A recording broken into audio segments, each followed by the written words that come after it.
Traoré Luceni, chargé des cours de chimie, au secondaire, ça dit collège et lycée. Nous allons continuer à parler sur les alcools et les polyalcools. La dernière fois, nous sommes limités au niveau de quelques réactions avec les alcools. On a vu comment un alcool réagit avec un métal pour donner un alcoolate métallique. On a pris l'exemple comme métal le sodium. Donc, lorsque je prends R liaison OH plus le sodium Na, alors qui va donner ici à R liaison ONa plus le dihydrogène qui va se dégager. Et pour équilibrer l'équation, on prend un demi de dihydrogène ici. Je vais donner quelques valeurs à N, c'est-à-dire R. Lorsque N égale à 2 par exemple, on va avoir ici le CH3 liaison CH2OH plus le métal sodium Na qui va passer ici. L'hydrogène et le sodium vont permuter, donc ça va donner le CH3 de ONa plus un demi de dihydrogène qui va se dégager. L'alcool qui est là est appelé éthanol ou alcool éthylique et le produit obtenu est appelé éthanolate de sodium. Donc nous avons éthanolate de sodium comme produit. Donc nous avons également parlé ici de la déshydratation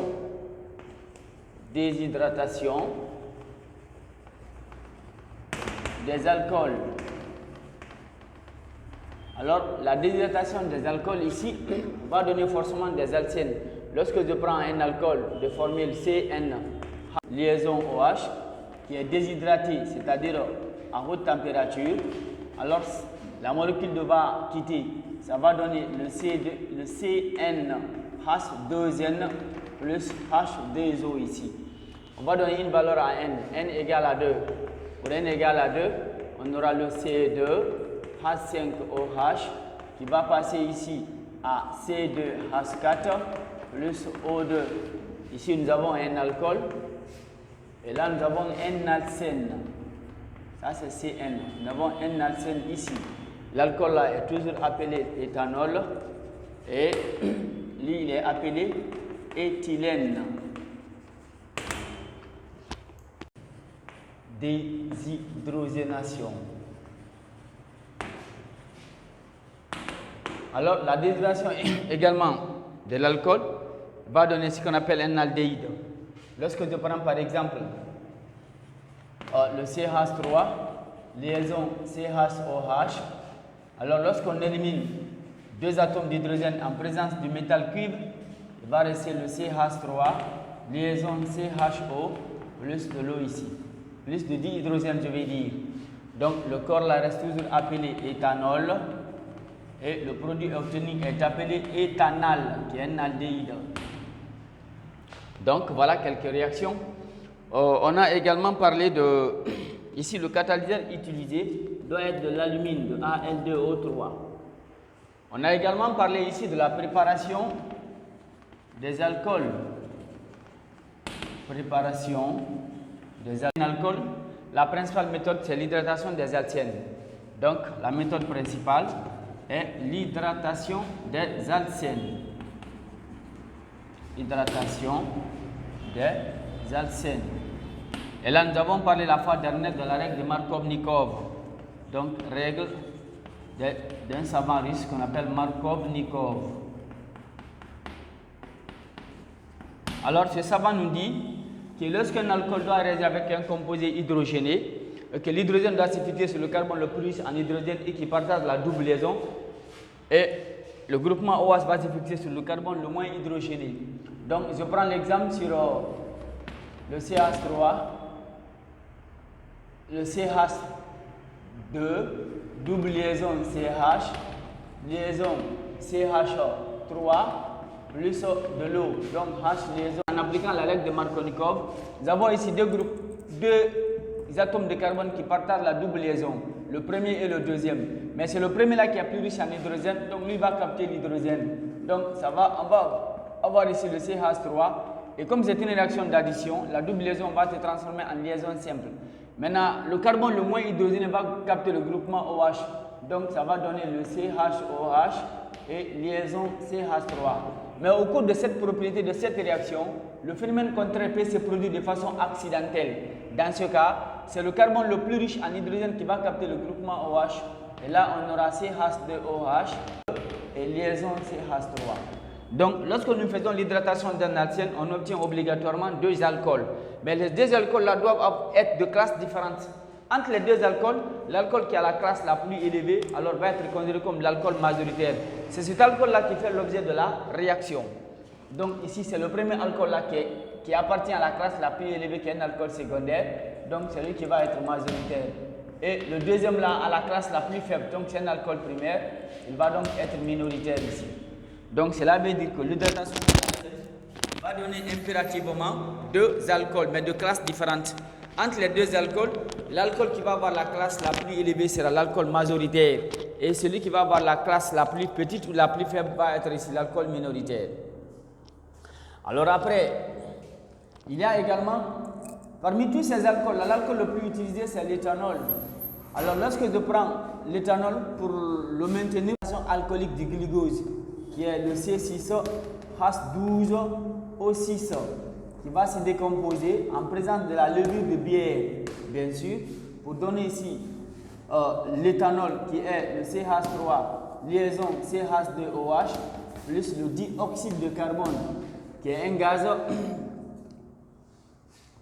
qui va se dégazer. Et pour équilibrer ici, au premier membre, le carbone est pris 6 fois. Au deuxième membre ici, le carbone est pris 3 fois.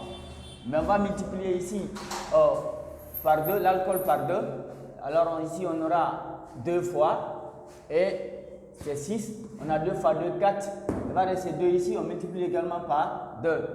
L'oxygène ici va être pris 6 fois. L'oxygène ici, c'est aussi au niveau du CO2, c'est 4 fois. Donc 2 fois 2, 4, 4 plus 2, ça fait 6. Hydrogène ici est pris 12 fois. Ici, hydrogène 3. 3 plus 3, ça fait 6. 6 fois 2, ça fait 12. Donc nous avons l'alcool qui est là, qu'on appelle éthanol ou alcool éthylique. Et nous avons ici le glucose qui est là. Le glucose, c'est le sucre. Donc voilà. Alors parmi tous les alcools, l'alcool le plus consommé, le plus utilisé, c'est l'éthanol. C'est l'éthanol là qui est dans les boissons. Voilà pourquoi alors on s'intéresse particulièrement à sa préparation qui est obtenue à l'aide de la fermentation alcoolique du glucose. Nous allons maintenant parler des comportant 2 groupes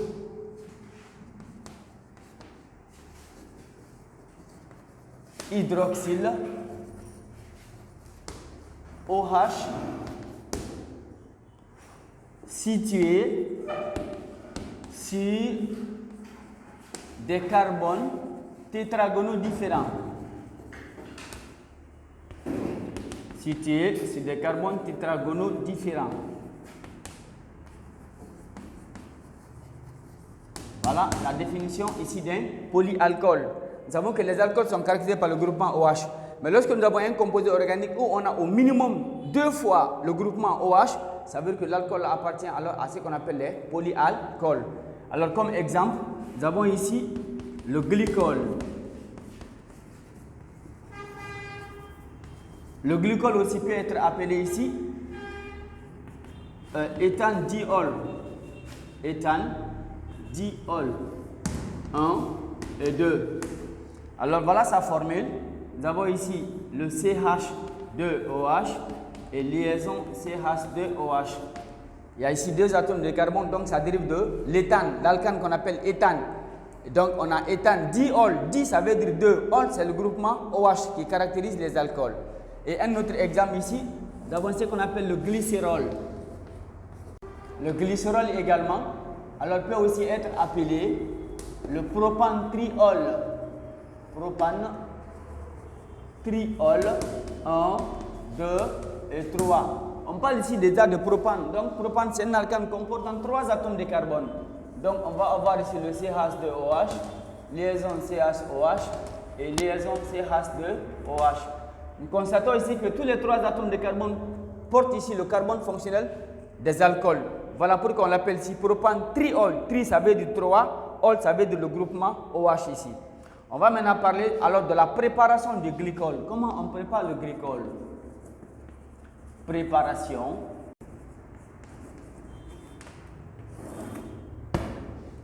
3. Alors c'est une préparation qui se fait en 2 étapes.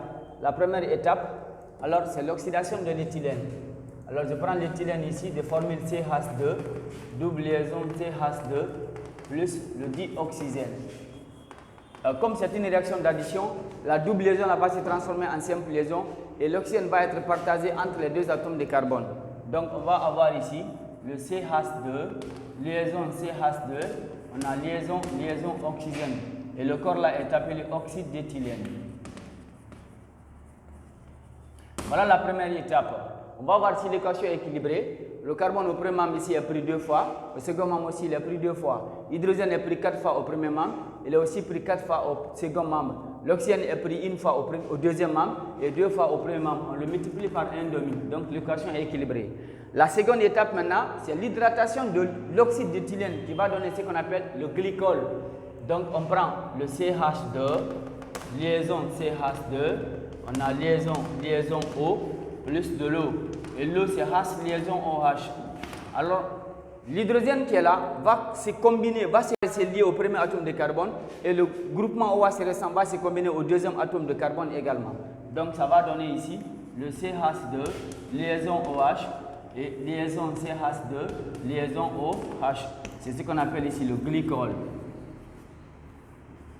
Ou éthandiol 1 et 2. Voilà donc le tout premier terme alors des polyalcools qu'on appelle les diols, alors et qui se prépare en 2 étapes. La première étape, il s'agit de faire l'oxydation de l'éthylène qui va donner l'oxyde d'éthylène. Et la seconde étape, c'est de faire l'hydratation de l'oxyde d'éthylène là qui va donner maintenant le glycol, qui est le diol, qui est l'alcool le plus simple parmi les polyalcools. Nous allons maintenant parler ici de la préparation ou de l'obtention des phosphates d'alkyle. Obtention des phosphates d'alkyle.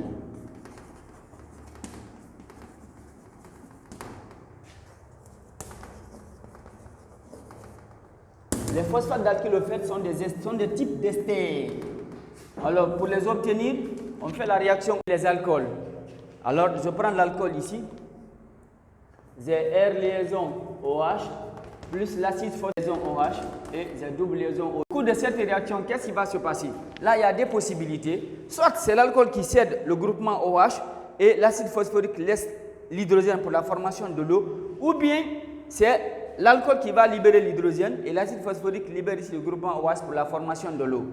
Donc, ça va donner ici comme produit, on aura R, liaison O, on a liaison P, on a liaison OH, et là on a double liaison O, plus de l'eau ici. Alors le corps là est appelé le phosphate d'alkyle. Phosphate d'alkyle. On va donner ici une valeur à N. Je prends par exemple N égale à 2, qui est le plus simple aussi. N égale à, qui correspond à l'alcool le plus consommé, qui est l'éthanol. Donc je vais avoir ici le CH3, liaison CH2OH, plus l'acide phosphorique. J'ai HO, liaison P, j'ai liaison OH ici, liaison OH en bas et double liaison O. Voilà, ça va donner ici. Voilà ce qui va se passer. La formation de l'eau et le reste là va rester combiné. Donc je vais avoir le CH3, liaison CH2, liaison O, liaison P, liaison en haut OH, liaison en bas OH et double liaison O plus la molécule de l'eau. Ici l'alkyle qui est là est appelé éthyle. Donc on va appeler ici le phosphate d'éthyle. Le corps là est appelé phosphate d'éthyle. Donc l'alcool ici, c'est l'éthanol. Et nous avons l'acide phosphorique qui est là. L'acide phosphorique. Alors, je peux également avoir ici ce qu'on appelle le phosphate de dialkyle ou le phosphate de trialkyle. Selon l'acide phosphorique soit pris une seule fois, ou bien acide phosphorique 2 fois, ou acide phosphorique 3 fois. Je vais le prendre 2 fois. En le prenant 2 fois, j'aurai R liaison OH plus j'ai HO, liaison P, j'ai liaison OH en haut, liaison OH en bas, j'ai liaison O, liaison P, liaison OH en haut, liaison OH en bas et double liaison O ici. Voilà, la même chose va se passer. L'alcool va libérer le groupement OH et l'acide phosphorique va libérer l'hydrogène pour la formation de l'eau. Le reste va rester combiné. Donc je vais avoir ici R, liaison O, liaison P, double liaison O, liaison OH en haut, je vais dire, liaison OH en bas, j'ai liaison O, liaison P, liaison OH en haut, liaison OH en bas et double liaison O plus la molécule de l'eau. Donc ici, on va appeler ici alkyle diphosphate. Alkyle diphosphate parce que l'acide phosphorique est pris 2 fois. Alors je vais toujours donner une valeur à R ici. En prenant toujours N égale à 2, voilà, je vais avoir ici le liaison CH2OH plus HO, liaison P, liaison en haut OH, liaison en bas OH, liaison O, liaison P, en haut OH, en bas OH et devant j'ai double liaison O ici. La même chose va se produire. C'est seulement le groupement OH de l'alcool qui va quitter et un atome d'hydrogène ici de diphosphate. Donc ça va donner le CH3, liaison CH2, liaison O, liaison P, liaison en haut OH, en bas OH, devant O, liaison P, en haut OH, en bas OH et devant double liaison plus la molécule d'eau. Donc voilà également. Ici, j'ai toujours le groupement alkyle qui est là qu'on appelle éthyle. Donc je vais dire ici éthyle diphosphate. Éthyle diphosphate.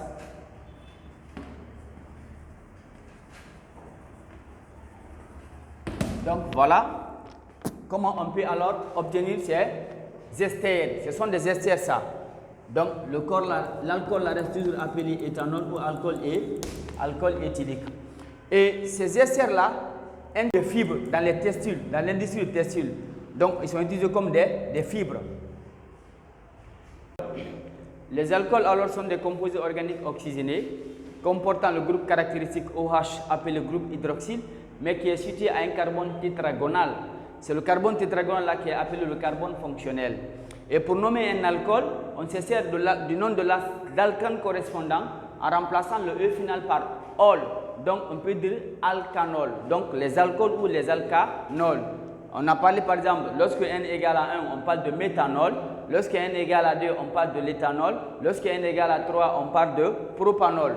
Maintenant, pour la préparation de ces alcools, on se sert obligatoirement des alcènes, qui est un hydrocarbure insaturé, en faisant leur hydratation. Et dans ce cas, il y a un savant russe qui a intervenu qui s'appelle Markovnikov, qui dit que lorsqu'un alcène doit réagir avec un composé hydrogéné comme l'eau, alors l'hydrogène doit se fixer sur le carbone le plus riche en hydrogène, mais qui est lié directement à la double liaison, et le groupement OH va se fixer alors au carbone le moins riche en hydrogène, qui est aussi directement lié à la double liaison. C'est là que lorsque nous faisons l'hydratation d'un alcène, on obtient obligatoirement deux alcools de classes différentes. Entre ces deux alcools, l'alcool qui a la classe la plus élevée, c'est l'alcool là qui est majoritaire, c'est l'alcool là qui est obtenu en appliquant la règle de Markovnikov. Donc c'est l'alcool là qui fait l'objet de la réaction. Mais l'alcool qui a la classe la plus faible, c'est un alcool qui est obtenu de façon accidentelle, donc de façon inattendue. Voilà pourquoi cet alcool là va être minoritaire dans la réaction. Parlant également des alcools, on parle de polyalcool ici.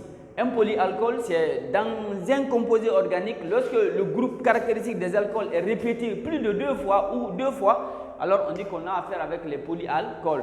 Et parmi ces polyalcools, on a donné des exemples comme le glycol, qu'on peut aussi appeler éthandiol N2, ou le glycérol, qu'on peut aussi appeler propantriol N2,3. Et pour la préparation, on a dit que cette préparation se fait en 2 étapes. La première étape, il suffit de faire l'oxydation de l'éthylène, qui est le C2H4, qui va nous donner l'oxyde d'éthylène. Et la deuxième étape, c'est de faire l'hydratation de cet oxyde d'éthylène-là, qui va donner le glycol, qui est le plus simple des polyalcools. Alors, avec ces polyalcools également, ou ces alcools également, on peut obtenir ce qu'on appelle les esters. Les esters-là sont communément appelés les phosphates d'alkyle. Et pour leur obtention, il suffit de faire la réaction entre un alcool et l'acide phosphorique. L'acide phosphorique peut être doublé, tout comme ça peut être triplé. Alors, au cours de la réaction, l'alcool va libérer le groupement OH et l'acide phosphorique va libérer l'hydrogène pour la formation de l'eau. Donc, on va obtenir le phosphate d'alkyle plus la formation de l'eau. Et ce phosphate d'alkyle-là, alors, est utilisé comme fibre optique dans les industries des textiles, donc dans la fabrication des tissus.